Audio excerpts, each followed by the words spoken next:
Olá, muito boa tarde, pessoal. Tô, in- Tô iniciando a live hoje, né? Segunda, 13 de julho de 2020. E é uma importante data. Eu fico bastante feliz de poder ter esse espaço para estar dialogando com as pessoas. Estamos nesse momento em que podemos estar distante fisicamente, mas a, esses recursos, essas novas tecnologias possibilitam que estejamos juntos. Então, é uma alegria bastante grande, porque hoje celebramos os 30 anos de homologação do Estatuto da Criança e do Adolescente, né? Eu sou Cláudia Maria Tomaso, o mestre em Psicologia Clínica. Trabalhei no Judiciário desde 91 até julho do ano passado. Então foram uh, 20, 28 anos, né? 28 anos de atuação como psicóloga judiciária e, na realidade, o nosso ingresso no tribunal, ele foi propiciado pelo Estatuto da Criança e do Adolescente. E eu como psicóloga, sendo inserida numa comarca do interior, então, na realidade, eu participei da criação dessa equipe, né? De toda esse movimento de construção, de implementação do estatuto aqui na região, né? Na região no interior do estado de São Paulo. E eu vou iniciar com um poema. Somos culpados de muitos erros e muitas faltas. Porém, o nosso maior crime é abandonar as crianças, desprezando a fonte de vida. Muitas das coisas que precisamos podem esperar. A criança não pode. Agora mesmo, quando seus ossos estão se formando, seu sangue está sendo produzido e seus sentidos estão se desenvolvendo. Para elas, não podemos dizer amanhã, seu nome é hoje. Esse poema chama-se Seu Nome é Hoje, é de Gabriela Mistral.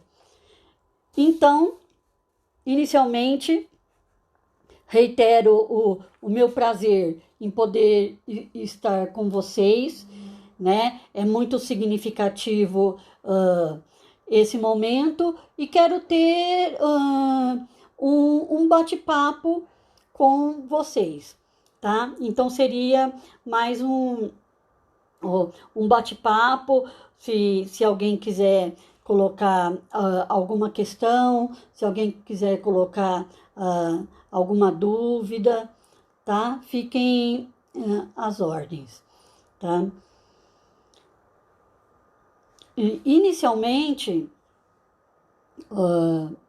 é importante sabermos qual o contexto no qual o Estatuto da Criança e do Adolescente foi criado, né? Então, ele, tendo 30 anos, ele faz parte de uma história. E tal como o desenvolvimento do ser humano, o ECA também foi se transformando, se desenvolvendo ao longo do seu tempo. Nós tínhamos, nos idos de 1927, o Código de Menores. Aí,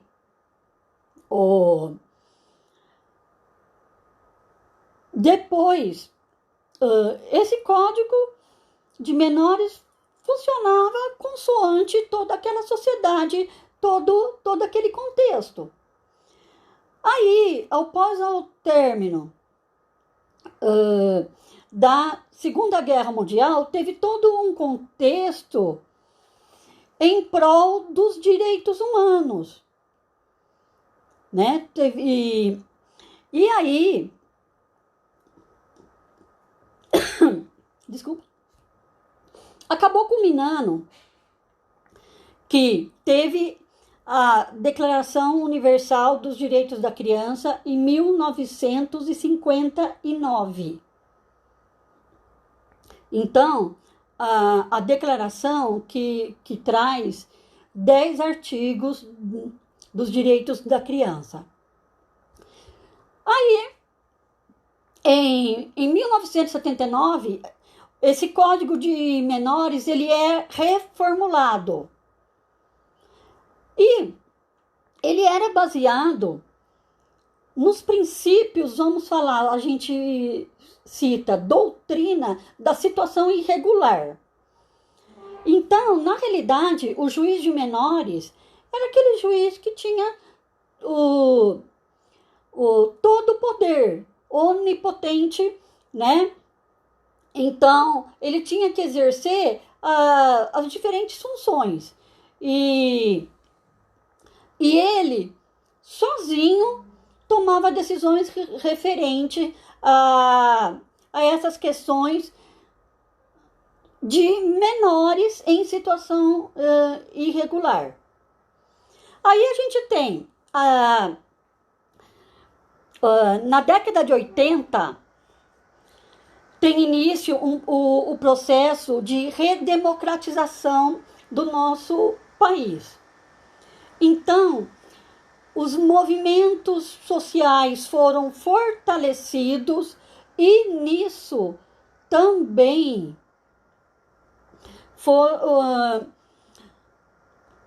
houve toda uma mobilização, um movimento muito importante que existe até hoje, né? Movimento Nacional dos Meninos e Meninas de Rua. Aí, um outro, que contexto que nós estávamos vivendo em nosso país? Estávamos vivendo um contexto de redemocratização. E tivemos, salvo engano, acho que foi 5 de outubro de 88, promulgada a nossa Constituição Federal pelo então presidente da Câmara, o deputado Ulisses Guimarães. Então, foi assim, foi um marco muito importante, porque tinha anos que não tínhamos a nossa mudança da Constituição. Então, foi promulgada a Constituição em 88, ela foi apelidada de Constituição Cidadã. Por quê?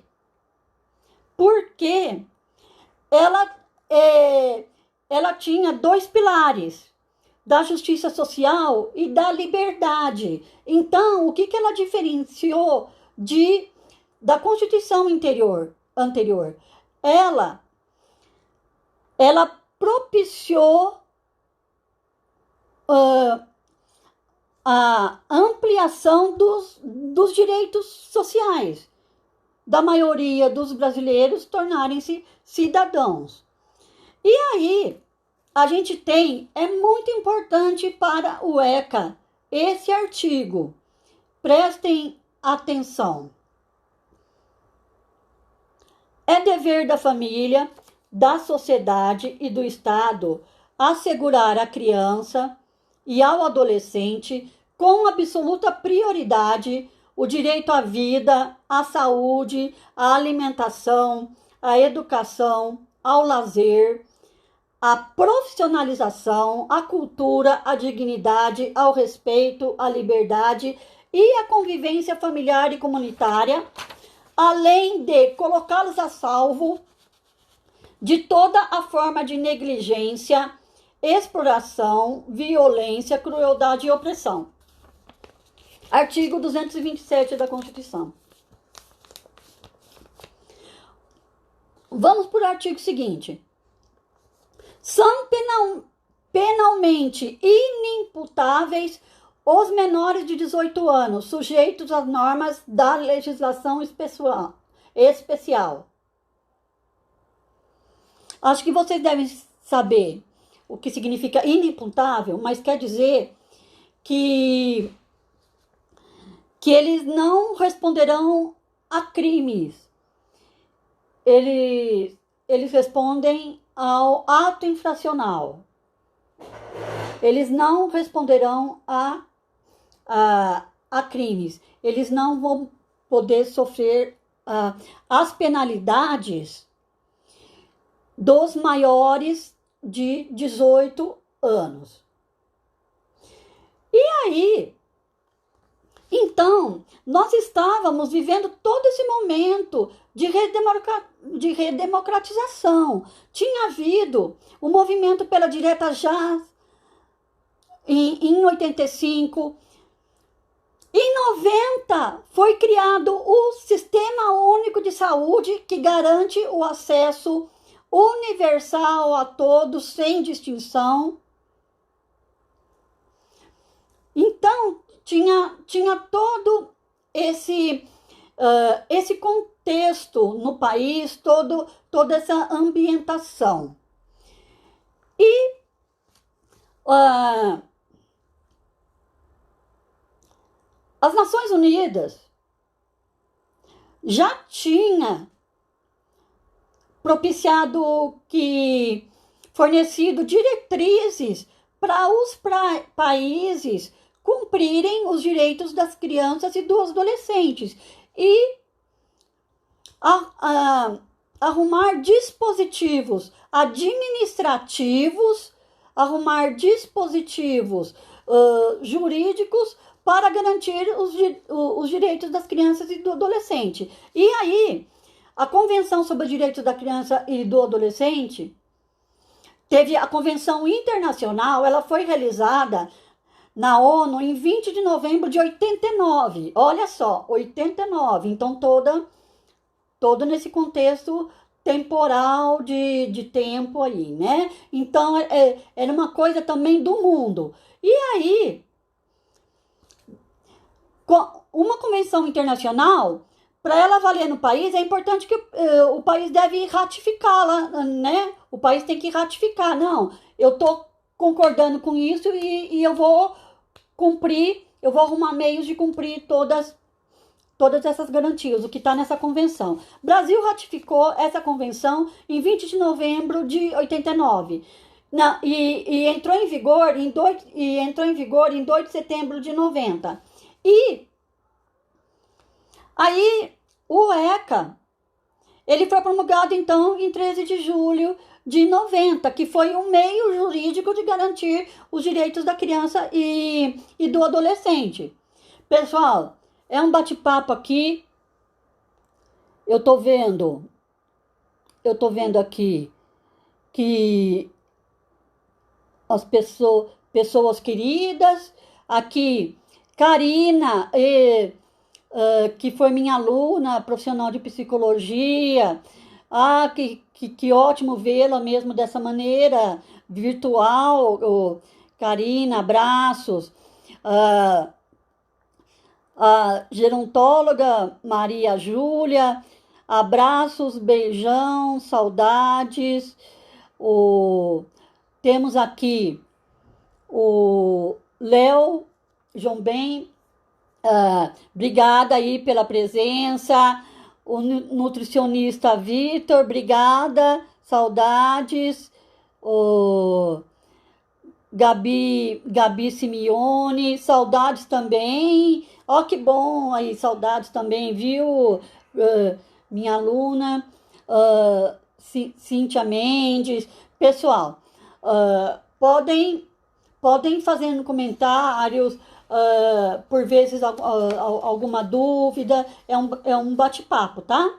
Fiquem à vontade. E aí, então, pessoal,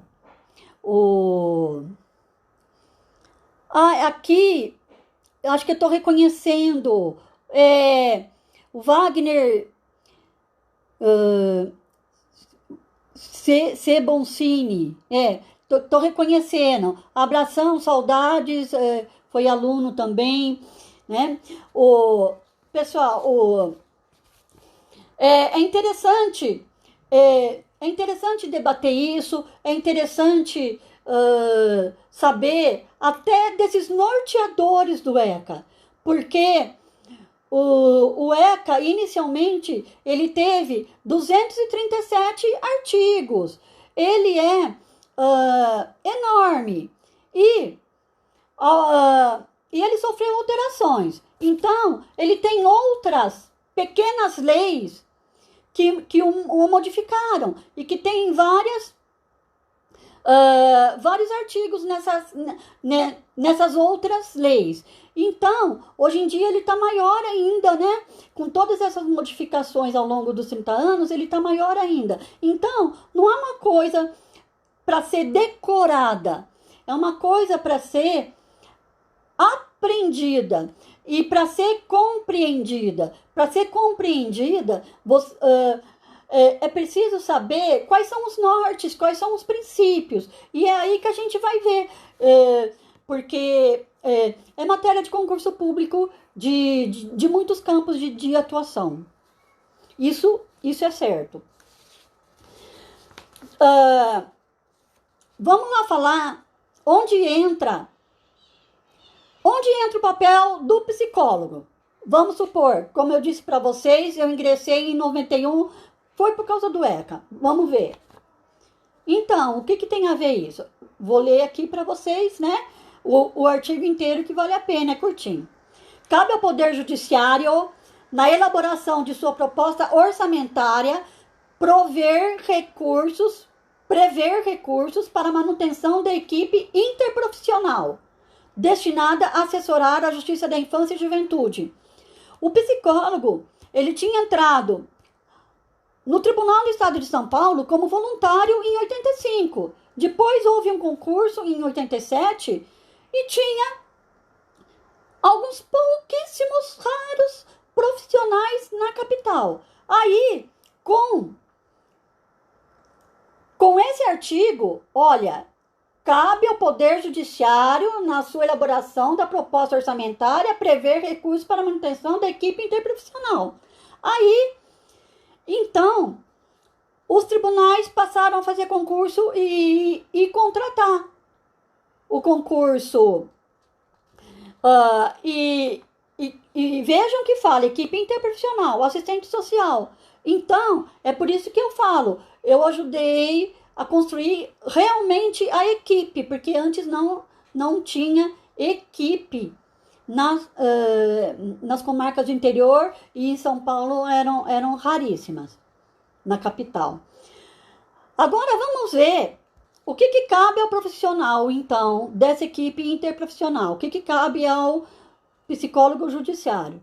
Compete à equipe interprofissional, dentre outras atribuições que lhe forem reservadas pela legislação local, fornecer subsídios por escrito, mediante laudos ou verbalmente, na audiência. E bem assim desenvolver trabalhos de aconselhamento, orientação, encaminhamento, prevenção e outros. Tudo sob imediata subordinação à autoridade judiciária, assegurada a livre manifestação do ponto de vista técnico. Então, vemos que aqui o profissional de psicologia, ele tem que estar preparado para ter uma redação clara, objetiva, expor para o juiz de uma forma efetiva, conforme o que lhe é demandado. E no interior, a gente acaba trabalhando em todas as áreas, não tem uma divisão, né? Então, é mais rara a divisão. Então, inclusive, inicialmente, muitos anos, eu tive que trabalhar na região, não era só numa comarca só. E aí, então você trabalha nas diversas frentes. Você trabalha na questão da infância e juventude. Infância e juventude tem várias frentes. Adoção, violência de crianças e adolescentes e também do adolescente em conflito com a lei. Na adoção tem vários tipos de trabalho. E na questão da violência já existe também alguns tipos de trabalho, não é só um tipo de trabalho. E daí nós temos a questão do adolescente em conflito com a lei. E isso é na infância. Aí, o psicólogo passou a ser demandado também para trabalhar na área de família. Ah, mas, Cláudia, o que é esse trabalho na área de família? O trabalho na área de família é principalmente, o grosso mesmo, em situações nas quais os pais estão separados, um deles questiona a guarda, quer uma mudança de guarda, ou pode querer uma regulamentação de visitas, mas nós temos outros trabalhos na área de família também, que é o reconhecimento de paternidade, né? Então, isso se encaixa na área de família, que é, pode estar se inserindo, né, nessa questão da área de família, tá? E então, vocês vejam que eu entendo que isso, de certa forma, possa ser positivo. É um trabalho difícil, porque você tem que buscar recursos, buscar base teóricas em diferentes frentes, né? Mas, então aí, eu passei um pouco da história e do trabalho do psicólogo no interior. Como eu disse para vocês, da importância de compreender os princípios, os princípios do ECA, né? A gente vai ver agora, né? Eu tô vendo aqui, obrigada aí pela presença, Aprendendo e Inventando, obrigada. Carla Mattioli, minha aluna, saudades, muito obrigada. O Pinheiro, deixa eu ver se aqui, por enquanto eu tô conseguindo ver esse. Pessoal, então vamos lá. Eu disse para vocês anteriormente que os códigos de menores eram baseados na doutrina da situação irregular. Olha só o nome, né? Então já falava código de menor. O menor, na realidade, acabava tendo uma conotação que era pejorativa. Uma pessoa sem voz. Menor. É de segunda classe. É uma pessoa sem voz, é menor. É objeto, não precisa ser considerado. Então, por isso, menor. Então a gente tem que perceber o que acaba estando por trás de toda aquela legislação e que contexto que era.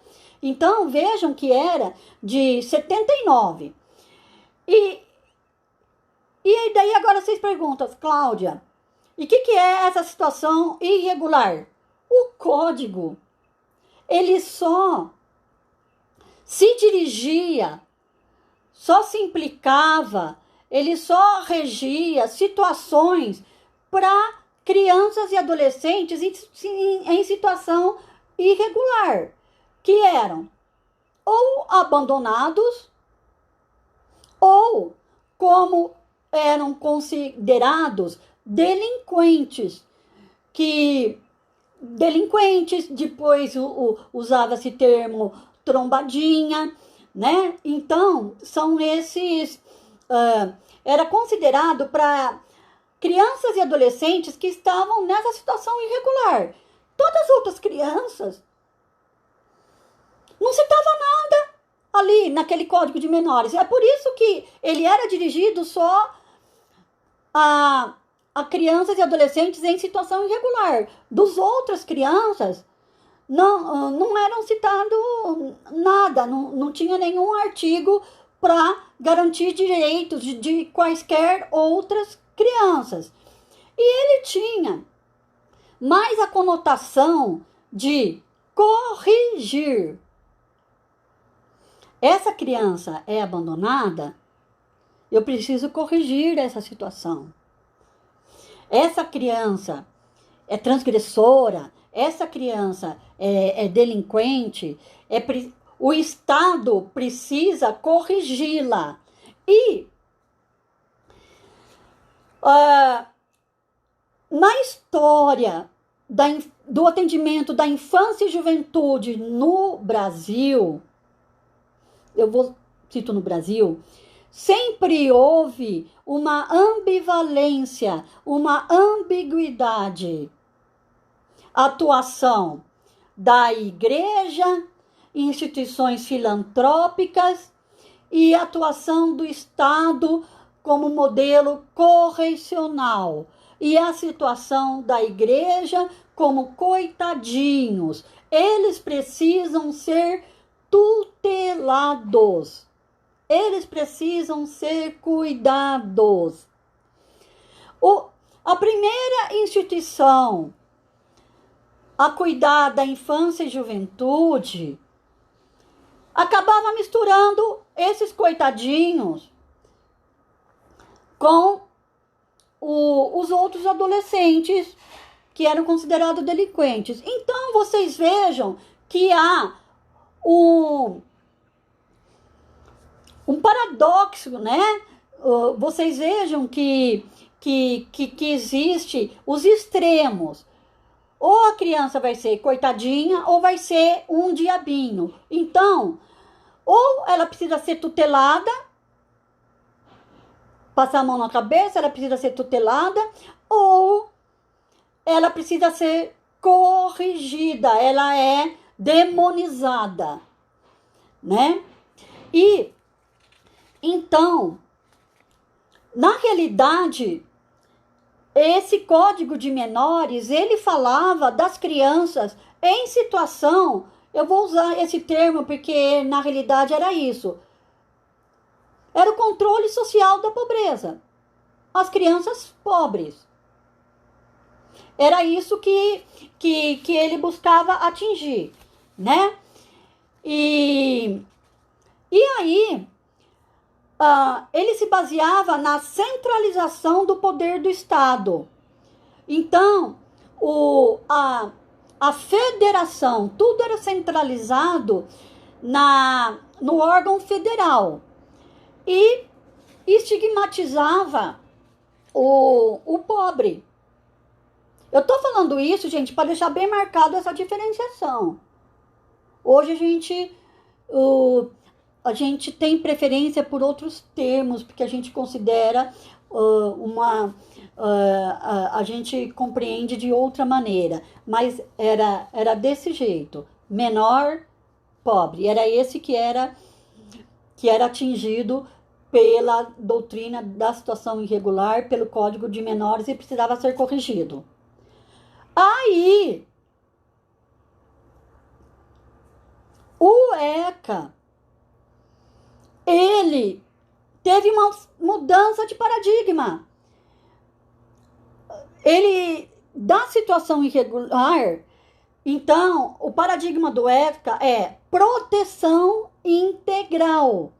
Todas as crianças e adolescentes são sujeitos de direito e têm prioridade absoluta. Então, não é a criança, filha da família em situação de vulnerabilidade, que tem seus direitos garantidos pelo ECA. São todas as crianças. Quaisquer crianças de 0 a 18 anos incompletos, ela está sob vigor dessa lei. Direitos e deveres do ECA. Perceberam a diferença, gente? Consegue perceber a diferença? Então, não vai proteger só a criança abandonada, coitadinho, o que é diabinho, veja que eu estou fazendo aspas, né? A criança pobre, fazendo aspas, né? É proteger quaisquer existência de quaisquer crianças e adolescentes, tá? Ficou claro isso? Pessoal, eu tô vendo aqui, Cris, minha aluna, beijo, saudade. Paula Rodrigues, obrigada pela presença. Gabi, obrigada por estar aqui conosco, participando desse debate. Gracinha Batalha, muito obrigada por estar vindo. E Avni, aluna também, beijão, saudades. Pessoal, acho que deu para entender, se alguém quiser responder. Então, por isso que é proteção integral, porque vai proteger qualquer criança e abarcar todos aqueles direitos. E aí, em vez de pensar somente sobre a questão da natureza jurídica, só pensar no dispositivo legal, pensa também na questão social, o ECA, no desenvolvimento social. Então, ele não tem só uma natureza jurídica, ele tem uma natureza jurídico-social. E lembra que eu havia falado que tudo era na federação? Então, vamos dizer, tudo no órgão federal, lá em Brasília. Aí, o Estatuto da Criança e do Adolescente, ele trouxe a descentralização. Então, o município tinha que arcar com as questões das políticas públicas da infância e juventude. Executar essas políticas no município, na localidade, e não ficar centralizado. Então, chamamos isso de descentralização. E buscava uma integração, né? E não uma segmentação de crianças vulneráveis. Então, crianças vulneráveis, crianças pobres vão ficar separadas de outras crianças. Buscava uma integração. E aí,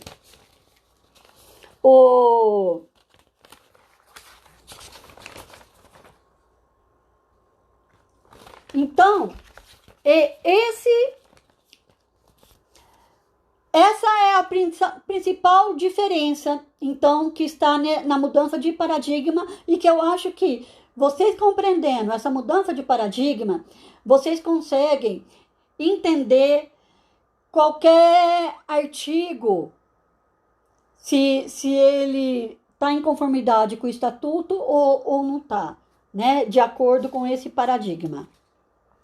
E aí, pessoal, o ECA, ele também foi criado de uma maneira diferente.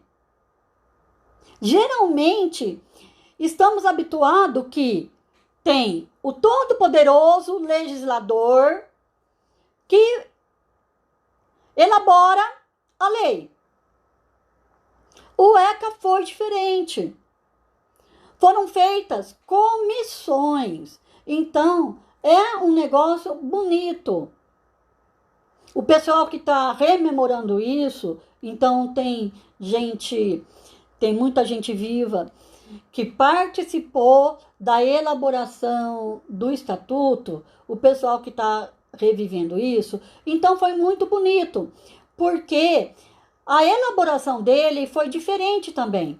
Foi diferente porque não foi só o deputado a elaborar a lei. Então, eles consultaram profissionais, foram formadas, como eu disse, comissões. E também eles, aí, teve uma grande mobilização social. E alguns juristas, de acordo com a ideia, alguns juristas, eles pegavam aquelas ideias das comissões.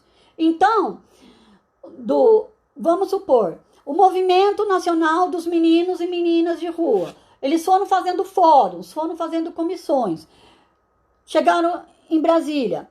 E aí, eles se reuniam e viam o que eles queriam, o que eles achavam. Era debatido. A partir disso, isso ia para a comissão de juristas.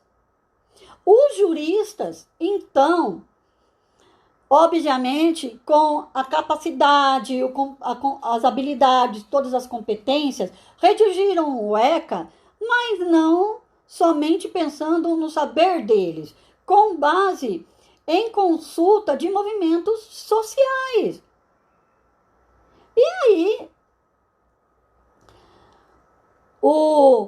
literalmente, meninos e meninas de rua ocuparam as cadeiras na Câmara dos Deputados, para terem voz. Eles ocuparam as cadeiras. Então, eles estavam de tal maneira engajados, organizados, imbuídos daquela meta, daquele objetivo, e literalmente eles ocuparam as cadeiras.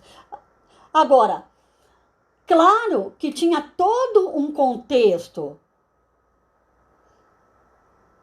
A gente tinha um Congresso que estava pensando na redemocratização. Vamos dizer que há sérias dúvidas se eles iriam conseguir ocupar as cadeiras no Congresso atual. Naquela época, tinha o Congresso que tinha promulgado a Constituição Cidadã de 88. E aí, então, isso é bastante interessante para conhecer todo esse contexto, né? Em 90, então, o que nós tínhamos em 90 em relação à infância e juventude? 1 em cada 5 crianças estava fora da escola. E 1 em cada 10 não estava alfabetizada. A cada 1.000 bebês nascidos vivos, quase 50 não chegavam a completar 1 ano. E quase 8 milhões de crianças e adolescentes de até 15 anos eram submetidas ao trabalho infantil. Então, alto índice de mortalidade infantil, alto índice de analfabetismo, alto índice de crianças em trabalho infantil. E quando digo trabalho infantil, é fazer trabalho que prejudique a saúde, que vai prejudicar o desenvolvimento mesmo, né, gente? Contra a lei, contra as normas da Organização Internacional do Trabalho. E aí, então, é considerado que o Estatuto teve um grande avanço. Esse que nós podemos celebrar, né? Os percentual de crianças fora da escola hoje caiu de 20 para 4,2. A mortalidade infantil chegou a 12,4 e o trabalho infantil deixou de ser uma realidade para 5,7 milhões de crianças e adolescentes. Não estamos falando que ainda não é um problema, uma causa a ser enfrentada em nosso país, mas deixou de ser realidade para 5,7 milhões de crianças e adolescentes. Né? E então, aqui estão avanços que temos que comemorar, não podemos ficar só lamentando. O artigo 2 do Estatuto, ele fala assim: toda criança tem direito a especial proteção para o seu desenvolvimento físico, mental e social. Apesar de várias conquistas, crianças e adolescentes ainda são as maiores vítimas da violência, seja intra ou extrafamiliar. Então, acabam sendo um polo fragilizado, né? E sofrendo maior violência, as crianças e adolescentes. Gente, uma coisa importante também, que antes pensava-se assim: vamos culpabilizar a família. O Estatuto da Criança e do Adolescente, já no seu artigo inicial, vejam, olha a importância desse artigo.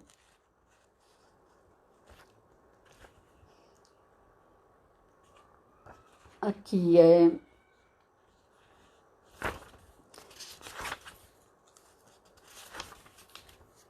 tá bem aqui no começo. Artigo 4º. É dever da família, da comunidade e da sociedade em geral e do poder público assegurar com absoluta prioridade a efetivação dos direitos referentes à vida, à saúde, à alimentação e todos aqueles direitos. Então, o que está falando aqui, gente? Está baseado na Constituição. Então, isso é muito forte. Tem uma base bastante segura na Constituição. E podemos dizer que ele deixa a responsabilidade só com a família, e a responsabilidade de assegurar os direitos da criança é também do Estado e da sociedade. Olha que interessante.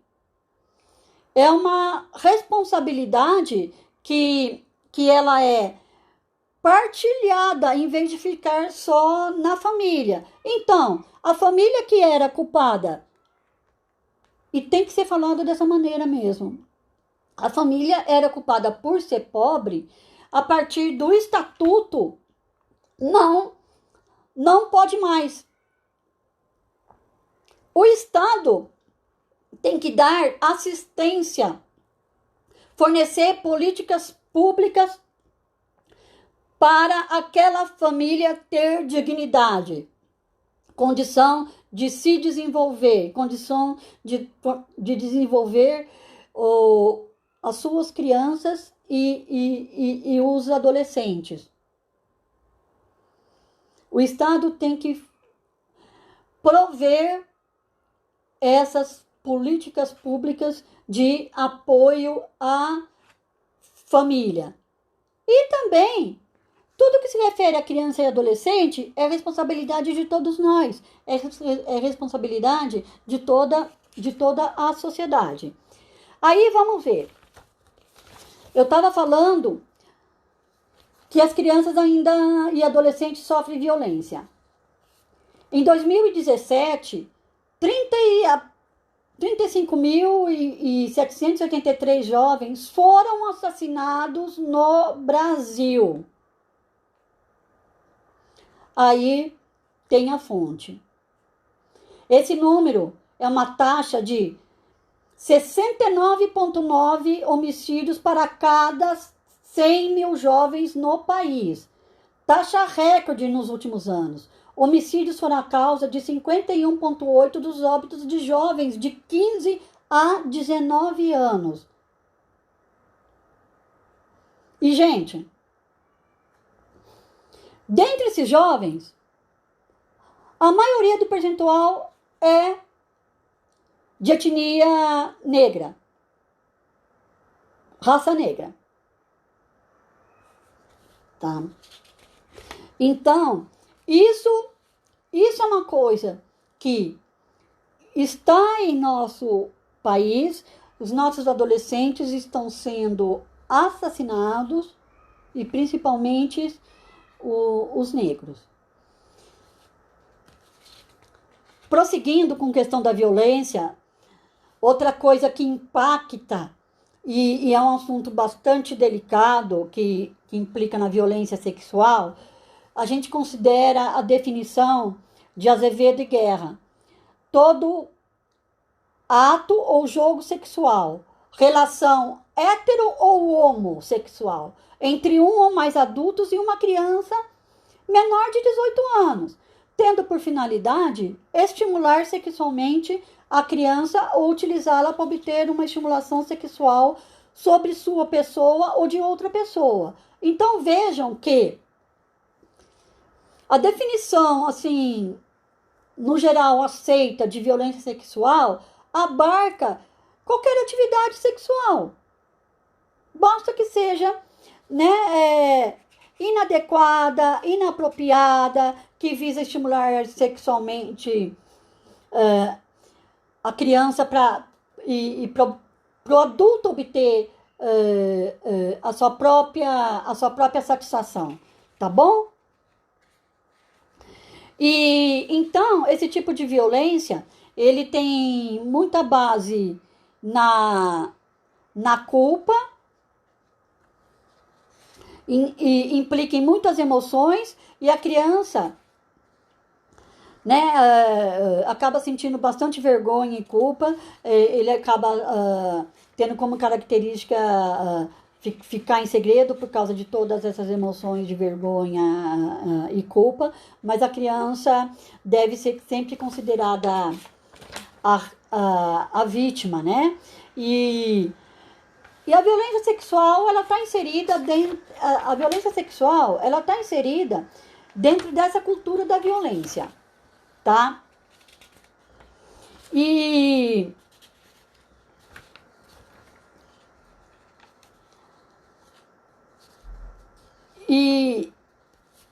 aí, pessoal, a gente vê também que o Estatuto, depois de mais de 20 anos de criação, ele foi complementado na questão do adolescente em conflito com a lei. Ele foi complementado para organizar, dar norteadores para o Sistema Nacional de Atendimento Socioeducativo, que são as medidas socioeducativas que podem ser aplicadas ao adolescente que transgride a lei, que comete, no caso, o ato infracional. E a gente vê que trabalhar na infância e juventude, mas ainda com o adolescente em conflito com a lei, precisa formar toda uma rede de apoio, toda uma rede de suporte, tá? E então, os profissionais que atuam com os adolescentes em conflito com a lei, eles precisam ter essa visão mais ampla do contexto, essa visão sistêmica.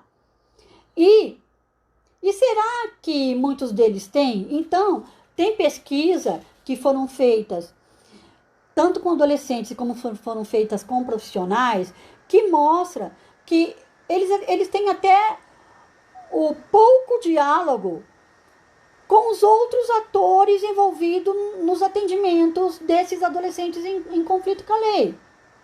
Então, é um trabalho bem complexo, não depende só do profissional de psicologia, ele precisa estar integrado toda essa rede de proteção ao adolescente, e que a escola, o SUS, né? Então não é só a questão do Sistema Único de Assistência Social, tem que estar integrado à comunidade, tem que desenvolver um forte trabalho com a família, de apoio à família, tá?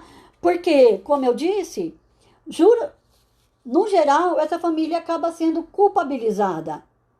Mas que apoio que essa família tem recebido, já recebeu ao longo do seu evoluir, ao longo da sua história? É o que precisamos questionar. Que apoio que o Estado deu?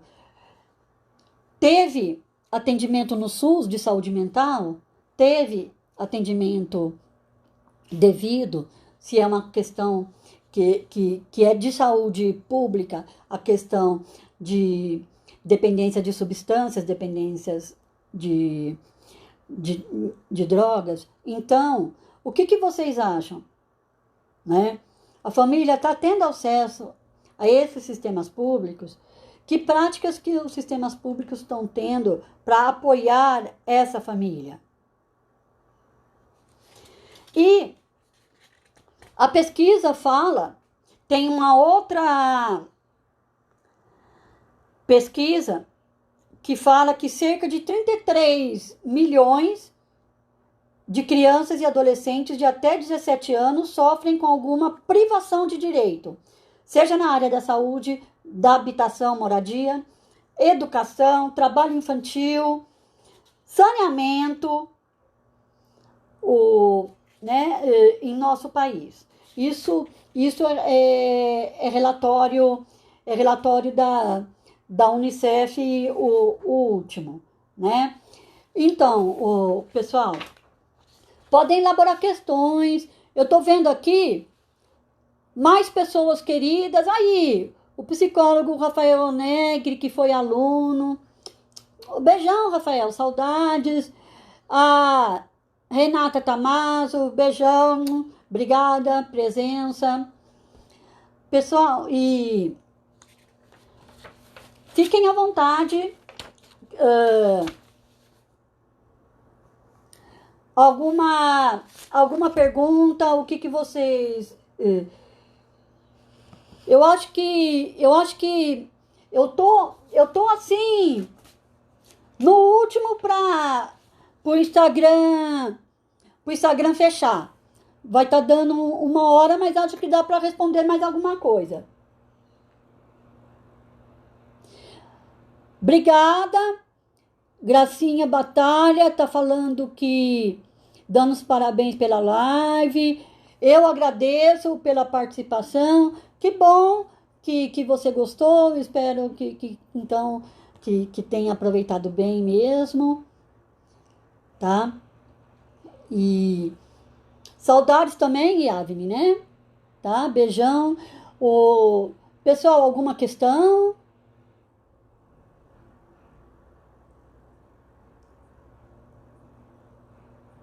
Então, gente, precisamos de muita força,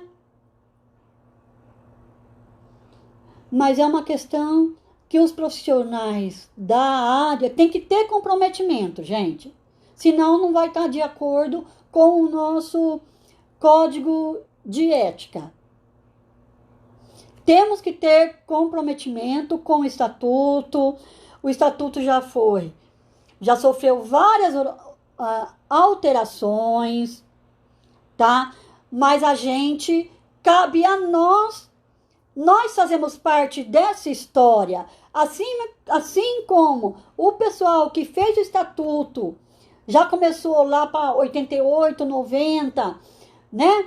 88, 89. Esse pessoal fez a história. Nós, nesse momento, fazemos parte, nós não podemos falar, mas a sociedade, e mais o governo, temos que considerar sim as condições, como eu falei. O Congresso, em 1988, era promulgou a Constituição Cidadã. Mas, qual a nossa parte nessa história, então? Temos que estar juntos. Temos que estar juntos e sem lamentações, mas com base na realidade. Com os dados, temos muito ainda a garantir isso que está aqui, o Estatuto. Temos muito a garantir, mas isso faz parte de nós também, e os profissionais de psico e vários outros profissionais, e como diz aqui, a toda a sociedade. Você sendo cidadão, você é responsável pela questão, pelas políticas e pela situação da infância e juventude no país. Tá? Né? Que nem a Renata está falando, cidadania é participação. Justamente, houve a participação popular. Se não tivermos participação popular, podemos cair na lamentação. É isso que vocês querem, enquanto profissionais?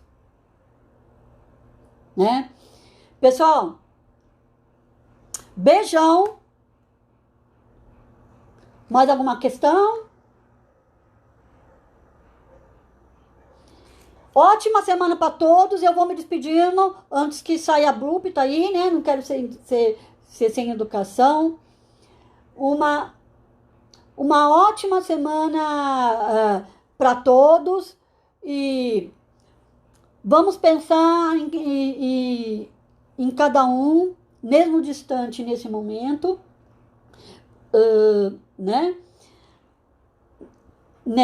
O que podemos fazer enquanto cidadãos nessa questão da garantia dos direitos da criança e do adolescente, que a questão da pandemia pode agravar muito o índice de violação de direitos. Tem agravado as questões familiares, né? A violência doméstica. E a violência doméstica acaba repercutindo no direito da criança, mesmo que seja o pai com a mãe, a violência doméstica repercute no direito da criança, não tem como, né? E essa situação da pandemia só mostrou mais a nossa desigualdade, essa diferença, acirrou mais a vulnerabilidade e a desigualdade em nosso país e entre as famílias, tá? Beijão. E aquela tal coisa do Betinho, né? Então, o beija-flor ficava pingando a sua aguinha na floresta, e aí o outro, mas o que você vai fazer? Não vai adiantar nada, você não vai apagar um incêndio. Mas eu estou fazendo a minha parte. Isso foi o cidadão Betinho. Beijão, ótima semana, fiquem com Deus.